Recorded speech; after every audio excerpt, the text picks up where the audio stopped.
Students of CBSE board class 10 बच्चों 12th का तो रिजल्ट आ ही गया था। आज 10th का भी रिजल्ट आ गया। सरप्राइजिंगली 12th की जगह 10th का भी रिजल्ट बहुत ही खराब आया है। आप देख सकते हैं पासिंग परसेंटेज 10th का यहाँ पर दिया हुआ है। क्लास 10th कंपार्टमेंट एग्जामिनेशन हुआ था और 47% of them have cleared the exam, है ना। तो ये रिजल्ट जो है वो काफ़ी ख़राब गया है 10th का भी और 12th का भी। आप अगर स्टैटिस्टिक्स देखें जो सीबीएसई ने रिलीज़ किया है आज, तो आप देख सकते हैं number of registered students, absent तो कम ही बच्चे हैं, मैक्सिमम अपीयर हुए हैं। एंड पासिंग परसेंटेज आप देखिए 46, 49% girls, 46% boys, total 47.47। This is for class 10। Compartment percentage आप देख लीजिए, बॉयज़ की 53.8, मतलब कितनी ख़राब है, गर्ल्स की 49.9।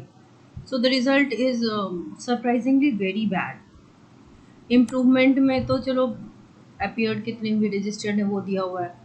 एंड ओवरऑल भी अगर आप रेंज देखें तो मैक्सिमम रेंज जो है मार्क्स का वो 33 to 40 के बीच ही लाई कर रहा है। देख लो 34.4, 34.7, 36.9, 35.5, ये रेंज है आपके 33 to 40% का, बॉयज़ गर्ल्स और टोटल। 40 to 45 में रेंज देख लो कितना घट गया, 6%, 7% है। उससे ऊपर 45-50 में 2%, 3% है। सो अपर लेवल पे मार्क्स बिल्कुल ही नहीं दिया है और यहाँ पर भी ये 50% बच्चों को भी ठीक से पास नहीं कर पाए। So this is very sad. अब बच्चों के मैसेज की बात करते हैं, कुछ आपके डाउट्स हैं जो क्लियर करें।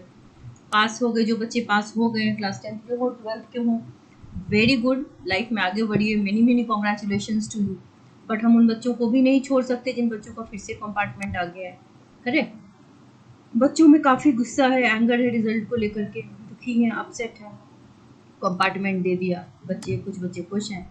ट्रिप ये 4 बार आपको XX मिला है, तो बेटा आप पास हो, आपके 36 नंबर आए, यू आर पास। ये इम्प्रूवमेंट जो एग्ज़ाम देते हैं ना उनके रिजल्ट पे पास फेल के बदले ऐसे 4 बार X लिख के आता है, बट आप पास हैं, so you don't need to bother. Pass हो गए, बढ़िया।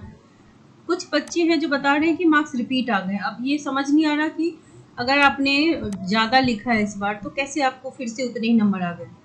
ठीक है, कुछ बच्चे, अब देखो इनका भी ये कहना है, मतलब ये इसी बच्चे का कहना है कि इनको एग्जैक्टली 27 आया था, 27 आ गया। So this is ridiculous. Pass हो गए, वेल एंड गुड, पास हो गए, बढ़िया, पास हो गए, वेरी गुड। कंपार्टमेंट आ गया। अब जिन बच्चों की 10th में आ गई है उनको तो एक साल वेट करके 12th 11th में, मतलब आप 11th में थे, अब आपको रोक दिया जाएगा, अब आप कंटिन्यू नहीं कर पाओगे क्योंकि सीबीएसई का ये नॉर्म है। यानी कि अब आपका एक साल, ऑब्वियसली ये साल आपका वेस्ट गया। 12th वालों का ये है कि एक साल वो यूटिलाइज कर सकते हैं, taking it as an opportunity कि वो अपने कॉम्पिटिटिव एग्जामिनेशन का प्रिपरेशन भी कर लेंगे साथ में।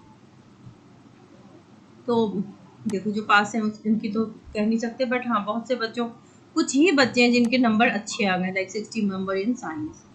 सो there are only few student, but बहुत से बच्चों के रिजल्ट काफ़ी ख़राब आ गए हैं। सो अब देखो एक बच्चे को प्रैक्टिकल में 11 नंबर मिला, भाई ये क्या है। स्कूल वालों को भी तो थोड़ा ध्यान देना चाहिए ना, बच्चों का मजाक नहीं चल रहा, ये मजाक नहीं है, बोर्ड एग्ज़ाम था। आपने एग्ज़ाम में बच्चे को 11 मार्क्स कैसे दिए आउट ऑफ 20? ये कौन सा तरीका है 11 मार्क्स देने का? ये तो बहुत गलत हुआ है। आपको स्कूल में भी पता करना चाहिए कितने नंबर आपको कम क्यों आए हैं, या आप अपीयर हुए होंगे तभी तो 11 मार्क्स भी दिए हैं। अब देखो 12 इन बच्चे ने बताया इनका पुराना लिखा हुआ मार्क्स 12 है, अभी इस बार तो इन्होंने 7 MCQ ही सही किया, इनको 5 नंबर दे दिया है। तो ऐसे ब्लाइंडली नंबर नहीं दिया जा सकता है। अब देखो बच्चों, ये है कि अब सीबीएसई ने आपके लिए सब जो सप्लीमेंट्री एग्जाम वाले बच्चे थे उनके लिए फिर से वेरिफिकेशन का ये जारी कर दिया है।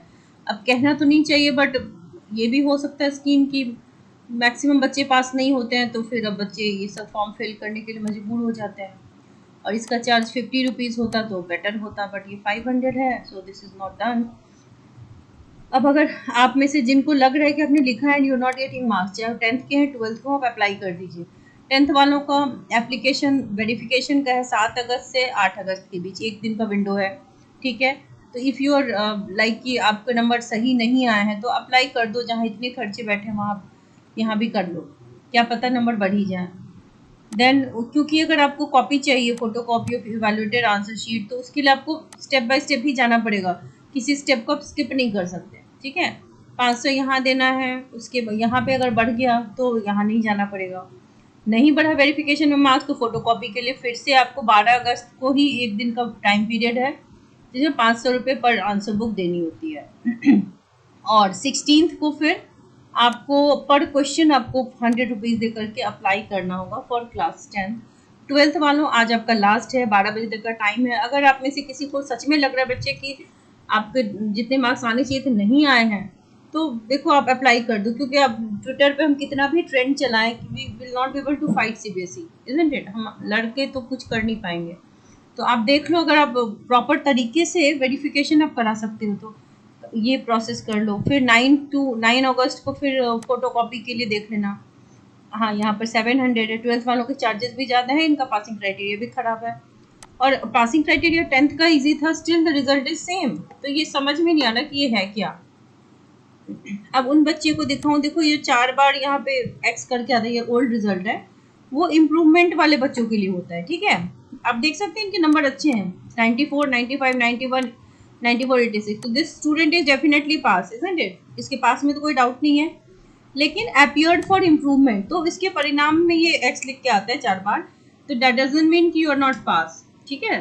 तो इम्प्रूवमेंट में ये जो 4 बार एक्स है, उसका यही मतलब है कि आप पास तो है ही, तभी आप इम्प्रूवमेंट दे रहे हैं ना, तो आपके फेल होने की तो गुंजाइश ही नहीं है। अगर आप फेल भी हैं तो भी बेस्ट ऑफ 2 लग के आपका बोर्ड वाला ही रिजल्ट एप्लीकेबल होगा, ठीक है।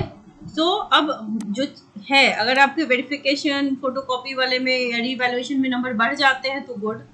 बोर्ड टाइम में भी कुछ बच्चों के बढ़े थे, ये नहीं था कि किसी का नहीं बढ़ा था, कुछ बच्चों के बढ़े भी थे। तो अगर आप श्योर हैं तो अप्लाई कीजिए, नहीं श्योर हैं तो आप इस साल का उपयोग कीजिए, पढ़ाई करनी पड़ेगी, you have to reappear. अब एग्ज़ाम आपका जो है वो नेक्स्ट ईयर ही होने वाला है, चाहे वो 10th के बच्चे हैं या 12th के बच्चे हैं। मार्च में एग्ज़ाम होगा, थोड़ा सा फॉर्मेट चेंज हो चुका है अब इस सेशन का। कॉम्पिटिटिव जो बेस्ड क्वेश्चंस होते हैं, जैसे कॉम्पिटेंसी बेस्ड क्वेश्चंस, उसके परसेंटेज और बढ़ा दिए गए हैं। तो paper is suppose to be harder this time.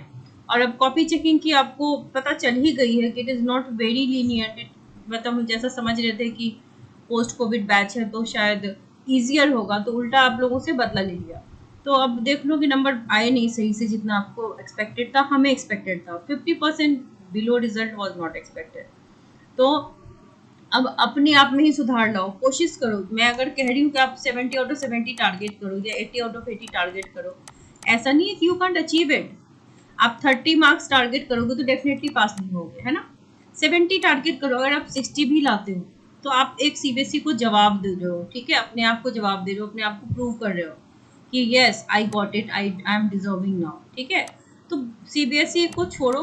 आपको अगर देखो 12th वाले तो बोर्ड भी चेंज कर सकते हैं, स्टेट बोर्ड में जा सकते हैं और जा करके अपना वहाँ पे कर सकते हैं, एनआईओएस से अप्लाई कर सकते हैं, ऑप्शंस की कमी नहीं है। But now you have to get serious. अब आप अच्छे से पढ़ाई कीजिए, 6 महीने अभी हैं, 6 मोर मंथ्स आर देयर। अच्छे से मेहनत करके पढ़ाई कीजिए, क्योंकि देखो अच्छे से मेहनत करके पढ़ोगे तो आपका रिजल्ट सही आएगा और फिर there will be no regret. क्योंकि कंपार्टमेंट के 3 चांसेस होते हैं, है ना, एक चांस ऑलरेडी डन है, अब 2 ही चांस और है।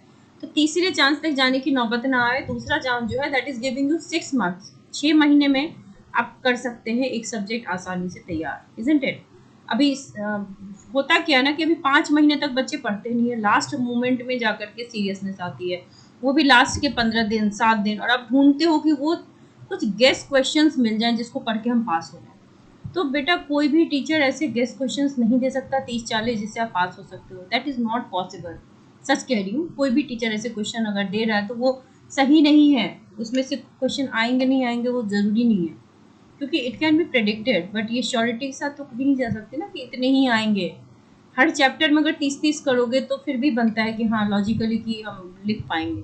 तो आपको कम से कम 300-400 क्वेश्चन की प्रैक्टिस करनी चाहिए। अब जब आपके पास पूरा 6 महीना है, साल तो नहीं कहूँगी क्योंकि 6 महीने निकल गया है, तो यूटिलाइज इट, अपने टाइम को अच्छे से प्रिपेयर कीजिए। 12th वालों से कहूँगी कि कॉम्पिटिटिव एग्जाम के साथ साथ अपने सब्जेक्ट का प्रिपरेशन कीजिए, ताकि आपका साल वेस्ट ना हो। इट विल बी लाइक आपने ड्रॉप लिया है और साथ में कंपार्टमेंट का एग्ज़ाम दिया, तो ठीक है।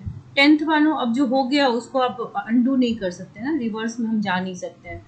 तो अब रिग्रेट करके दुखी होकर, ठीक है, अगर दुख हो रहा है थोड़ा सा रो लो, थोड़ा सा मन हल्का कर लो, लेकिन अब अपने अंदर वो डालो कि भाई अब मुझे कुछ करना है ना। जितनी गलती करनी थी कर ली, कहीं ना कहीं कमी तो होगी, पूरी पूरी गलती सीबीएसई की भी नहीं हो सकती ना कि उसने आपको ज़बरदस्ती फेल कर दिया, इजंट इट? गलती है, मार्किंग पैटर्न बहुत गंदा है, ये मैं नहीं कहूँगी कि गंदा नहीं है। 10th वालों के लिए तो पास होना बहुत आसान था, 13-15 नंबर में पास था। Still result is so bad, तो it is very much unexpected. लेकिन अगर आप में गलती है, कमी है, तो क्यों ना हम अपनी कमी को सुधारें और फ्यूचर बनाएं अपना, सक्सेसफुल हों। सो मैं यही आप लोगों से कहना चाहूँगी कि अच्छे से मेहनत कीजिए। क्लास 10th के साइंस और क्लास 12th केमिस्ट्री के लिए स्पेशल बैचेस बनेंगी for compartment students also. The classes will be via zoom, ठीक है, जूम पे क्लासेस होंगी। एंड थोड़े दिन के बाद मैं आपको नोटिफाई भी कर दूंगी कब से बैचेस स्टार्ट होंगे, so you can join the batch as well. So wish you all the very best.